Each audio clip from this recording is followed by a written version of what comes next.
Gurubhyo Namaha. Asato ma sadgamaya, tamaso ma jyotirgamaya, mrityo ma amridam gamaya. Om Shanti Shanti Shanti. Welcome to session 3 of Sadhana Panchakam. In the first session, we saw the introduction to Sadhana Panchakam, wherein the disciples of Adi Shankara requesting Adi Shankara to summarize the steps involved in the spiritual journey.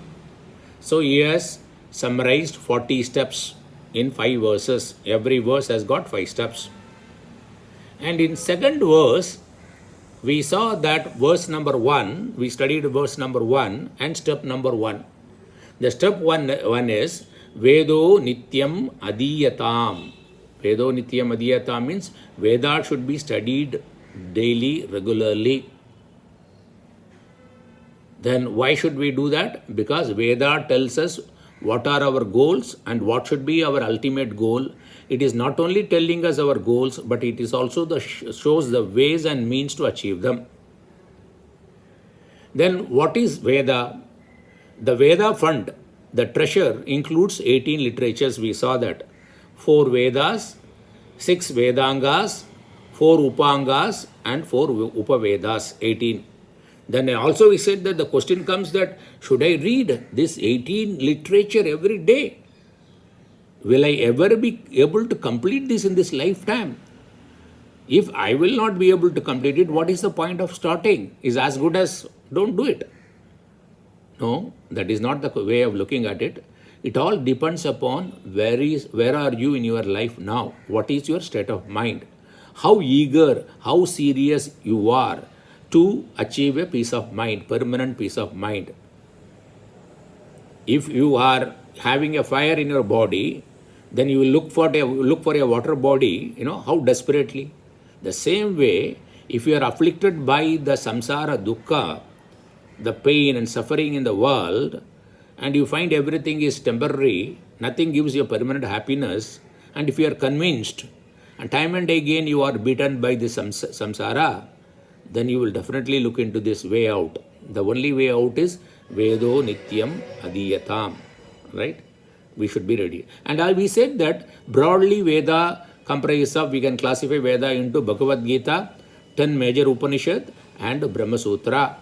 And also some introductory granthas, prakarana granthas also, like what? Like Tattva Bodha, Atma Bodha, Vedanta Sara, then Drigdrikshya Viveka, then Viveka Chudamani. We can start one after the other. And definitely you need a spiritual guru. He will suggest you that with what scriptures or books you should start with. How do we go about it? Okay. So it's very, very important. Okay. This is what we saw in session 2. Now session 3. The session 3 we talk about step 2. Tat uditam karma su anushtiyatam. Tat uditam. Whatever is stipulated in the Veda, the karma stipulated in the Veda, su means well, clearly, happily, willingly, with full willingness and shraddha, faith, should be practiced. Then only you will get the benefit. If the su is very important. If you are not doing it happily, you can't sustain it. If you don't have faith, you will say that why? You will try and give it up in that. And regularly also, then only it will become a habit. It will go into your cellular memory, right? Then, karma, generally speaking, can be classified into 5 types. What are they? Nitya karma. Nitya karma means which should be done regularly, be it daily, monthly, whatever it is, fortnightly. Naimitya karma, based on some reasons, occasions. This Nitya Naimitya karma, both put together, is called Niyata karma. Niyata karma means prescribed by Veda. Uditam, Tat Uditam, that is what this meant by this. These are 2 karmas. The third one is Kamya karma, a selfish desires, to fulfill the selfish desire. Dharma, Artha, Kama, individual selfish desires. That is there. Veda is also allowing that. But one point of time, you yourself will realize that I need to move above this. because of the defects, inherent defects in this. Then the fourth one is Nishiddha karma, prohibited actions like stealing, murdering, all this thing. The fourth type of karma. The fifth one is Prayashchitta. Prayashchitta means whatever the mistakes, errors you have done knowingly or unknowingly, you rectify. Whatever to rectify, you do some karma. That is called Prayashchitta karma. That's 5 karma. Out of this 5 karma, here Tad Uditam karma, stipulated karma, you should do, practice well. Here he says, which one is definitely it will not ask you to do the prohibited actions. Okay, definitely it doesn't talk about that, and also it doesn't talk about kamya karma because it is for selfish desire which is full of defects. Then it predominantly says the nishkama karma, that means the nitya and naimitya karma, and also prayashchitta karma. This is what it says, that it stipulates that. Okay, so you have to do your daily karma depending upon, based on your ashrama. Which ashrama you are there? You are a brahmacharya ashrama, grahastha ashrama, or vanaprastha ashrama, or sannyasa ashrama, based on this. So based on your ashrama, there are some swadharma are there. But if you want to classify or identify some swadharma which are common to everybody, irrespective of their the ashrama, irrespective of their age, irrespective of their caste, religion, there are 5 things, 5 yajna, Panja Maha Yajna, it has been prescribed by Veda, should be done by everybody. What are they? One is Deva Yajna. Deva Yajna means worship to Lord every day. Why we should do that? Because it will make you humble. The ego will be nullified. Okay? Because you believe in some great powers. Without that, nothing can be done. Right? Because he is the karma pala data. He gives the fruits of our past karma and even the present karma. Then Pitru Yajna.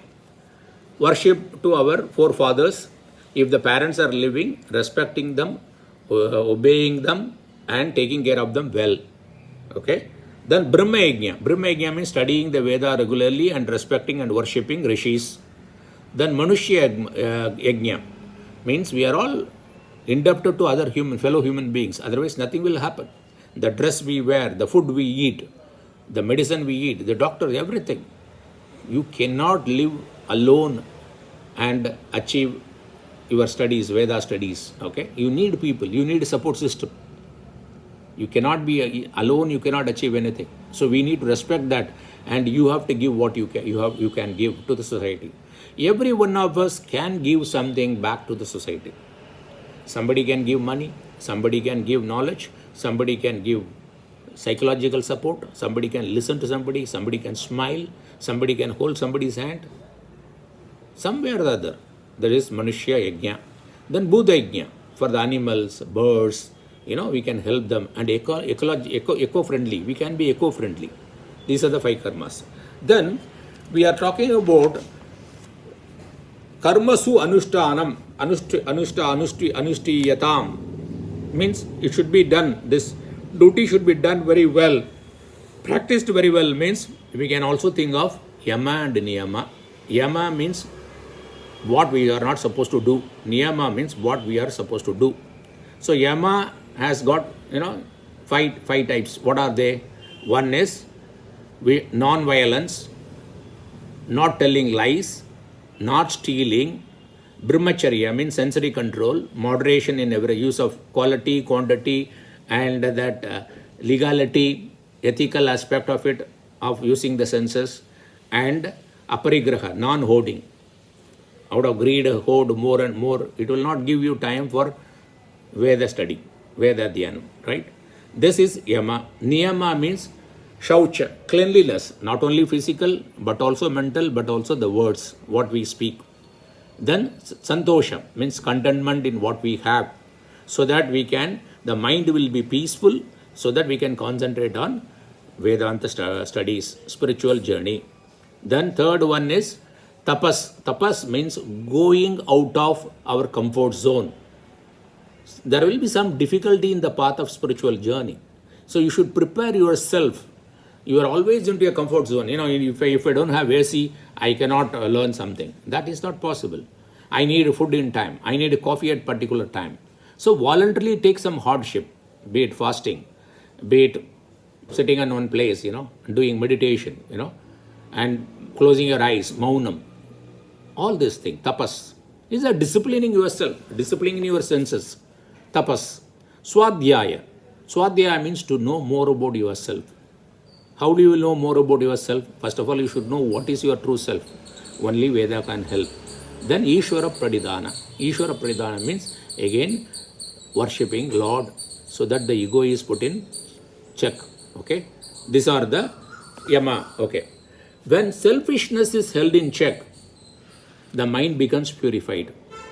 That's what this step saying that tat udidam karma su anushtuyatam, what does it do is, it is saying that do selfless job. Nitya Naimitika is basically a selfless job. You are not doing it because you are going to get something out of it. Whether you are going to get something or not, you will do it regularly. Right? Like respecting your parents, reading Veda every day, worshipping God every day, based on your ashrama, doing your duties, helping others, helping animals, being eco-friendly. Everything you should do it. What happens? It purifies your mind. If mind is purified, it means you are ready for spiritual development. Then when we do whatever we have stipulated in the Veda, without any raga dvesha, without any attachment or hatred, what happens is we can get both good and bad in this life. So we can avoid this. We can get rid of. So when we do what is stipulated in the Veda, without raga dvesha, we can get rid of the good and bad reactions coming out. See, whenever you do an action, the output or the output can be good or bad. But your reaction will be equipoised. Okay? So, and what he says in Bhagavad Gita, Krishna says, so strive for yoga. What is yoga? Yoga is the art of working skillfully with proper awareness or improper awareness. There is a beautiful verse in Bhagavad Gita, which is giving this, whatever the meaning I have already told. That is, whenever we do the stipulated, whatever is stipulated by Veda, without raga dvesha, we can get rid of both good and bad reactions in this life itself. Of any action we do, the reactions could be good and bad, but we can get rid of that. We won't react it badly or good. We will take it equipoised. Okay? So, strive for yoga. What is yoga? It's an art of working skillfully.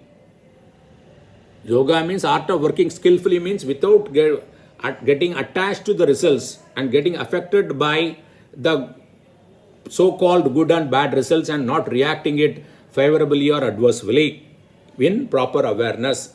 So Bhagavad Gita verse 2.50, whatever the meaning I said, that is what mentioned in this.